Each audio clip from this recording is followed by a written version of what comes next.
ये शिक्षकों को प्रोन्नति को लेकर हाई कोर्ट का आया आदेश। शिक्षकों की काउंसलिंग में जानबूझकर किया जा रहा है डाउटफुल, शिक्षा विभाग ने लिया है संज्ञान। खबर देखने वाले तमाम दर्शक बंधुओं का प्यार भरा नमस्कार और आदाब। दोस्तों, बिहार के तमाम नियोजित शिक्षकों के लिए एक बार फिर से खुशखबरी वाली बात आ गई है और यह खुशखबरी दी गई है माननीय पटना उच्च न्यायालय की ओर से। साथ ही साथ तमाम सक्षम उत्तीर्ण शिक्षक और साथ ही साथ तमाम प्रधान शिक्षक, परीक्षा उत्तीर्ण शिक्षक, इन तमाम शिक्षकों के लिए भी राहत भरी बात है कि अभी शिक्षकों की काउंसलिंग की प्रक्रिया जारी है, लेकिन इस काउंसलिंग की प्रक्रिया के अंतर्गत काउंसलिंग कराने वाले कर्मियों द्वारा जानबूझकर शिक्षकों को डाउटफुल करार दिया जाता है, जिसका संज्ञान आखिर शिक्षा विभाग की ओर से ले लिया गया है। दोस्तों, इन दोनों ही बिंदुओं के ऊपर विस्तार पूर्वक चर्चा करने से पहले हम आप सभी से आग्रह करना चाहेंगे कि अगर आप नए हैं और अभी तक हमारे चैनल ईपी 91 को सब्सक्राइब नहीं किए हैं तो कृपया अभी सब्सक्राइब कर लेंगे। दोस्तों, माननीय पटना उच्च न्यायालय की ओर से बिहार के तमाम कोटि के नियोजित शिक्षकों के लिए राहत भरी खबर आई है, बड़ी खुशखबरी आई है और यह खबर है शिक्षकों की प्रोन्नति को लेकर। यह जजमेंट 9 दिसंबर 2024 को जारी किया गया है। दोस्तों, हम बता दें कि नियोजित शिक्षकों के द्वारा बराबर ही प्रोन्नति को लेकर शिक्षा विभाग से मांग की जाती है, साथ ही साथ अपनी ओर से आवाजें भी उठाई जाती हैं, लेकिन बार बार शिक्षकों के द्वारा मांग किए जाने के बाद भी शिक्षा विभाग की नजरें नहीं खुलती हैं। शिक्षा विभाग नियोजित शिक्षकों को प्रोन्नति देना ही नहीं चाहती है। इसको लेकर बिहार के कैमूर जिला के अंतर्गत भभुआ प्रखंड के एक शिक्षक संजय कुमार के द्वारा माननीय पटना उच्च न्यायालय में एक पिटीशन दायर किया गया था। दोस्तों, उस पर सुनवाई के क्रम के अंतिम रूप से 9 दिसंबर 2024 को माननीय पटना उच्च न्यायालय द्वारा फैसला दे दिया गया है। यह फैसला इस रूप में दे दिया गया है कि शिक्षक नियमावली 2012 के अंतर्गत तमाम स्नातक योग्यताधारी शिक्षकों को प्रोन्नति देने का प्रावधान है और यह प्रावधान रिक्ति के 50% सीटों को एवज में देय होना चाहिए। इसको लेकर माननीय पटना उच्च न्यायालय की ओर से शिक्षा विभाग की साथ ही साथ जिला कार्यक्रम पदाधिकारी स्थापना कैमूर को भी आदेशित किया गया है। साथ ही साथ शिक्षा विभाग के निदेशक को भी यह आदेशित किया गया है कि 1 महीने के अंदर शिक्षकों को प्रोन्नति देकर कोर्ट की अवगत कराएं।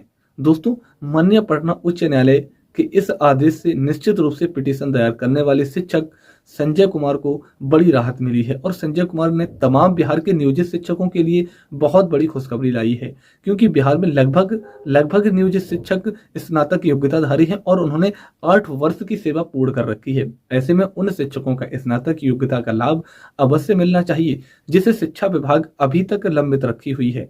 अब देखना होगा दोस्तों यहाँ पर कि आखिर शिक्षा विभाग इस पर क्या संज्ञान लेती है, क्योंकि माननीय पटना उच्च न्यायालय की ओर से आदेश तो दे दिया गया, लेकिन इस आदेश का पालन शिक्षा विभाग कहां तक करती है। क्या माननीय पटना उच्च न्यायालय को भी शिक्षा विभाग गुमराह करेगी? निश्चित रूप से दोस्तों, ऐसा आदेश इससे पहले भी आ चुका है और वह आदेश था प्रधानाध्यापक प्रोन्नति के संबंध में। उसके बाद भी शिक्षा विभाग द्वारा आज तक अमल नहीं लाया गया है।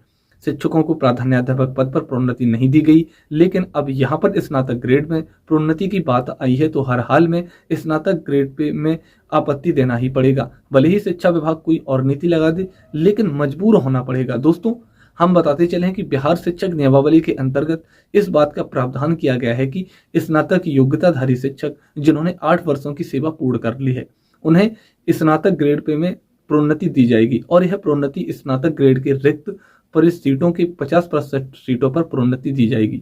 यानी इसका अर्थ हो गया है कि जितने भी शिक्षा विभाग के अंतर्गत स्नातक ग्रेड के लिए रिक्ति होगी, उसका 50% पर पूर्व से कार्यरत नियोजित शिक्षकों को ही प्रोन्नति दिया जाएगा और शेष बचे 50% सीटों पर ही नई नियुक्ति की जाएगी। लेकिन यहाँ पर सवाल उठ गया कि बिहार सरकार ने तो अपने पूरे सीट पर बहालियां कर रही है और नई रिक्तियां उत्पन्न कर रही है, तो अब क्या शिक्षा विभाग जितने भी शेष बचे नियोजित शिक्षक हैं जो स्नातक योग्यता रखते हैं, 8 वर्षों की सेवा पूर्ण कर ली है, क्या उनके लिए नई सीट क्रिएट करेगी? यह भी एक सवाल खड़ा करता है, क्योंकि एक तरफ बीपीएससी टीयर 1 के तहत बहाली हो गई, बीपीएससी टीयर 2 के तहत बहाली हो गई, अब तो बीपीएससी टीयर 3 के अंतर्गत भी बहाली होने वाली है। अब देखना होगा कि आखिर 50% सीटों पर शिक्षा विभाग कैसे कार्यरत नियोजित शिक्षकों को प्रमोशन दे पाती है और कैसे माननीय पटना उच्च न्यायालय के आदेश का पालन करते हुए कोर्ट को इसके संबंध में सूचना दे सकती है।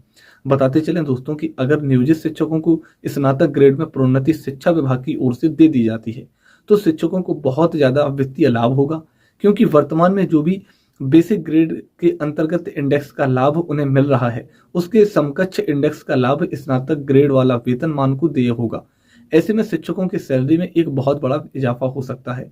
यहाँ तक कि मेरा मानना है कि कम से कम 4 से 5 हजार प्रति महीने वेतन में बढ़ोतरी भी हो सकती है। लेकिन जब तक शिक्षा विभाग माननीय पटना उच्च न्यायालय के ऑर्डर पर अमल नहीं करती है, शिक्षकों को प्रोन्नति नहीं देती है, तब तक इस पर कुछ भी कहा जाना अनुचित साबित होगा। क्योंकि शिक्षा विभाग की यह नियति बन चुकी है कि ना तो वो शिक्षकों की बात मानती है, ना तो वो राजनेताओं की बात मानती है, और ना ही कोर्ट की बात मानती है। आखिर बात ये किसकी मानेगी? यह तो शिक्षा विभाग ही जानती होगी। उधर दोस्तों, शिक्षा विभाग के बड़ी दिनों के बाद आखिर आंखें खुली हैं और वह मामला है काउंसलिंग से संबंधित, जहां एक तरफ सक्षम 1 के शिक्षकों की काउंसलिंग की प्रक्रिया संपन्न हो गई। सक्षम 2 के सफल अभ्यर्थियों की भी काउंसलिंग की प्रक्रिया शुरू होने वाली है। और सबसे बड़ी बात कि वर्तमान में प्रधान शिक्षक और प्रधानाध्यापकों की काउंसलिंग की प्रक्रिया जारी है।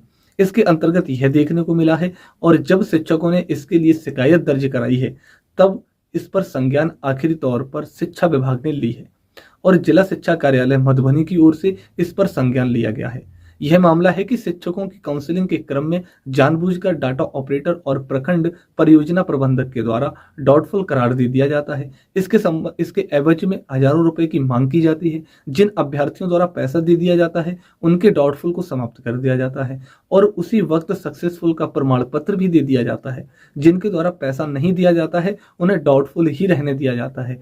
यह मामला है उस समय प्रकाश में आया जब मधुबनी जिले के कुछ शिक्षकों ने अपना काउंसलिंग कराने के लिए पहुंचे थे। उस वक्त काउंसलिंग कराने वाले कर्मियों के द्वारा शिक्षक का इंटर प्रमाण पत्र जांच किया गया। जांच के क्रम में उन्होंने बताया कि आपका इंटर का प्रमाण पत्र स्पष्ट नहीं दिखता है, इसलिए यह डाउटफुल करार दे दिया जाता है। मुक्त शिक्षक के द्वारा जिला शिक्षा पदाधिकारी मधुबनी से शिकायत की गई। जब मधुबनी जिला शिक्षा पदाधिकारी ने इसकी जांच की, तो वास्तव में शिकायत करने वाले शिक्षकों को इंटर का प्रमाण पत्र बिल्कुल ही सही थे और स्पष्ट दिखाई दे रहे थे। जांच में यह स्पष्ट हो गया कि काउंसलिंग करने वाले प्रखंड परियोजना प्रबंधक के द्वारा जानबूझकर डाउटफुल करार दे दिया जा रहा है और इसके एवज में भ्रष्टाचार को अपनाया जा रहा है। शिक्षकों से पैसों की मांग की जा रही है, जिस पर त्वरित गति से कार्रवाई करते हुए जिला शिक्षा पदाधिकारी मधुबनी के द्वारा 5 प्रखंड परियोजना प्रबंधक को स्पष्टीकरण किया गया और उस स्पष्टीकरण के इसमें इस बात का उल्लेख कर दिया गया है कि 24 घंटे के अंदर आप अपना स्पष्टीकरण दें, अन्यथा आप सभी को अपनी अपनी एजेंसी वापस भेज दिया जाएगा।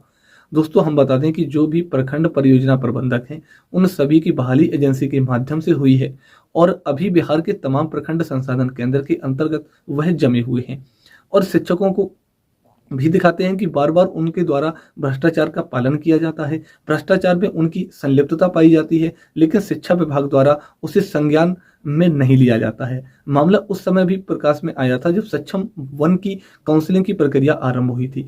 उस समय भी शिक्षकों के द्वारा इन बिंदुओं पर सवाल उठाया गया था।